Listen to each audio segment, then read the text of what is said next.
السلام علیکم ورحمۃ اللہ وبرکاتہ.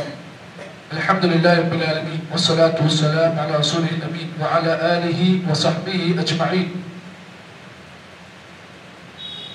وعن سمرة بن جندب رضی اللہ تعالی عنہ ان نبی اللہ صلی اللہ علیہ وسلم قال منهم من تأخذه النار الى كعبه ومنهم من تأخذه الى ركبتيه ومنهم من تأخذه إلى حجزته ومنهم من تأخذه إلى ترقوته. رواه مسلم.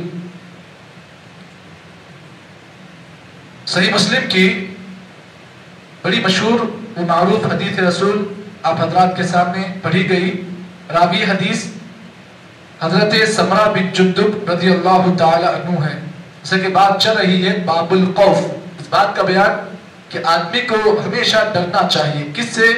اللہ سے، اللہ کے عذاب سے، جہنم کے عذابات سے، اور اللہ تعالیٰ کے جو عذاب کی جتنی چیزیں ہیں آدمی کو اسے ڈرنا ہے. کیوں؟ تاکہ ڈرنے کی وجہ سے آدمی جو ہے نافرمانی کے اور گناہوں کے کاموں سے آدمی بچتا ہے. جب آدمی کے دل سے ڈر ختم ہو جاتا ہے تو آدمی کے نزدیک بڑا سا بڑا گناہ بھی چھوٹا نظر آتا ہے. اسی لیے آدمی کو ہمیشہ ڈرنا چاہیے.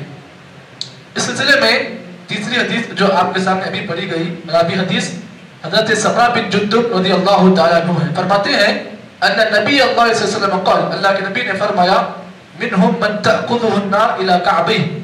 قیامت کے دن جہنم میں بعض جہنمی ایسے ہوں گے جن کو آگ ان کے گھٹنوں تک وہ آگ پہنچے گی. یعنی بعض جہنمی ایسے ہوں گے جہنم کے اندر کہ آگ میں اتنے ڈوبے ہوں گے کہ وہ جہنم کی آگ ان کے کام کہتے ہیں ان کے ٹخنوں تک پہنچے گی. وَمِنْهُمْ مَنْ تَأْخُذُهُ إِلَى رُكْبَتَيْهِ. بعد ایسے بھی جہنمی ہوں گے جن کو جہنم کی آگ ان کے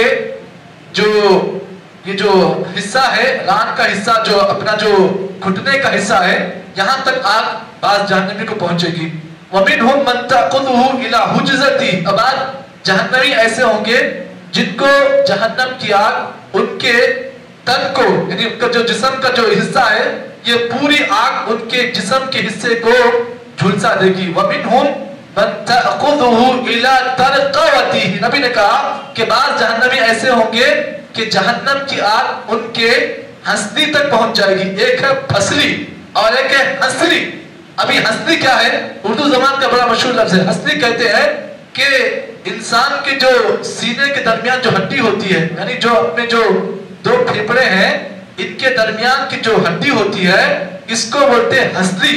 ایک ہے پھسلی. پھسلی الگ چیز ہے اور ہنسلی الگ چیز ہے. تو بعض جہنمی ایسے ہوں گے کہ جہنم کی آگ ان کے سینے کے درمیان تک پہنچ جائے گی. اس حدیث کو امام مسلم نے صحیح مسلم روایت کیا. اب آپ اس بات کو جان لیں دنیا کی آگ میں اور جہنم کی آگ میں فرق کیا ہے. بڑی مشہور روایت ہے کہ دنیا کی آگ جہنم کی آگ کا ایک حصہ ہے اور جہنم 69% خطرناک ہے. دنیا کی آگ اگر آپ دیکھیں تو 69% آگ جہنم کی خطرناک ہے اور دنیا کی آگ اس کا ایک حصہ ہے. اب دیکھو ایک حصے کی آگ میں انسان کا حال یہ ہو جاتا ہے کہ اگر آگ کا ایک حصہ یا تھوڑی آگ اگر انسان کے جسم کو اگر لگتی ہے، مثال کے طور پر آپ کھانا پکا رہے ہیں، اگر آپ کو آگ لگ گئی، تھوڑی آگ لگ گئی، کہاں لگ گئی؟ آپ کے انگلی پر لگ گئی، تو کیا ہوتا ہے؟ چھال آ جاتا ہے آپ کے جسم پر، آپ کی انگلی پر چھال آتا ہے. لیکن یہ آگ کی خاصیت عجیب و غریب ہے. جہنم کی آگ جو ہے اتنی خطرناک ہے کہ اللہ تعالیٰ نے اس آگ کو ایسا بنایا کہ اللہ تعالیٰ نے سورہ حمزہ کی آیتوں میں کہا انہا علیہ مؤصدہ التي تطلع على الافئدہ انہا علیہ مؤصدہ فی عمد ممددہ. اللہ نے کہا یہ جہنم کی آگ کی خاصیت یہ ہے کہ یہ انسانوں کے دلوں تک پہنچے گی. دنیا کی آگ کے اندر وہ طاقت نہیں ہے کہ آگ انسان کے دل کو جلا دے، لیکن جہنم کی آگ کے اندر پاور ہے کہ وہ انسان کے دلوں کو جلا دے گی. اس آگ کی خاصیت ہے. اس آگ کی اسپیشلٹی یہ ہے کہ دنیا کی آگ میں اگر انسان پورا جل جائے دل تو نہیں جلتا ہے نا، لیکن جہنم کی آگ کی خاصیت یہ ہے یہ دل کو بھی جلاتی ہے انسان کے. اور آپ اس بات کو بھی جان لیں قرآن مجید کی وہ آیت کریمہ جو سورہ مطففین کی آیت کریمہ اللہ نے کہا وَيْلٌ لِّلْمُطَفِّفِينَ الَّذِينَ إِذَا اكْتَالُوا عَلَى النَّاسِ يَسْتَوْفُونَ وَإِذَا كَالُوهُمْ أَوْ وَزَنُوهُمْ يُخْسِرُونَ أَلَا يَظُنُّ أُولَٰئِكَ أَنَّهُم مَّبْعُوثُونَ لِيَوْمٍ عَظِيمٍ يَوْمَ يَقُومُ النَّاسُ لِرَبِّ الْعَالَمِينَ. اللہ نے کہا سورہ مطففین کی اس آیت میں قیامت کا دن وہ ہوگا جس میں لوگوں کو اللہ کے سامنے کھڑا کیا جائے گا. اب کھڑا کرنے کا منظر کیا ہے؟ یہی حدیث جو بتائی آپ کے سامنے کہ بعض جہنمی جہنم کے اندر ایسے کھڑے ہوں گے کہ آگ ان کے ٹخنوں تک پہنچے گی. بعض جہنمی اس انداز سے کھڑے ہوں گے کہ جہنم کی آگ ان کے گھٹنوں تک پہنچے گی.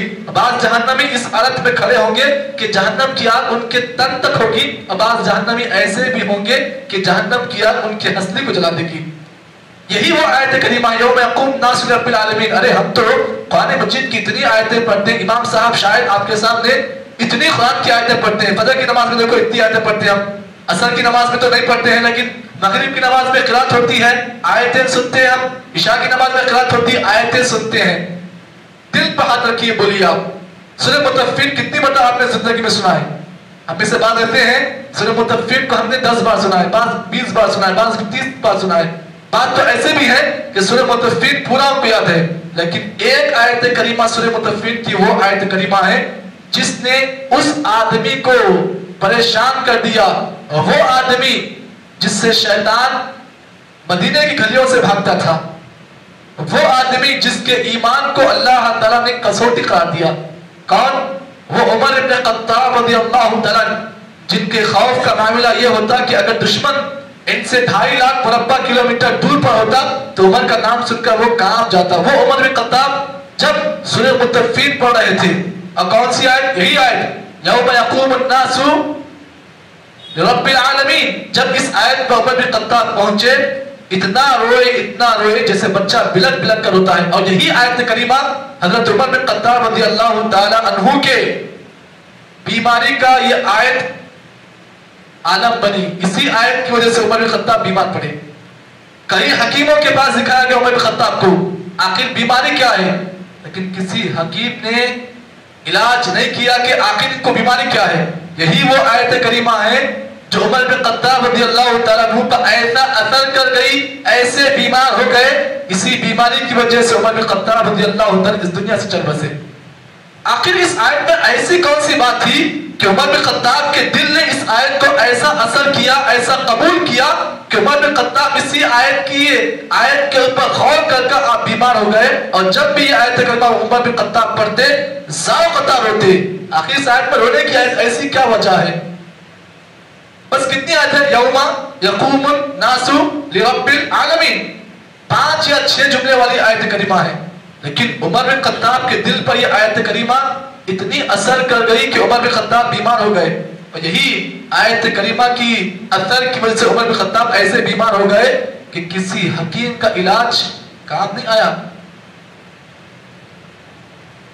معلوم کیا ہوا؟ انسان کو کبھی کبھار قرآن مجید کی آیتوں کا اثر قبول کرنا چاہیے. قرآن مجید ایسی کتاب نہیں ہے یہاں سے سنے یہاں چھوڑ دیے, نہیں, بلکہ قرآن مجید یہ وہ کتاب ہے, اس کی آیتیں وہ آیتیں ہیں.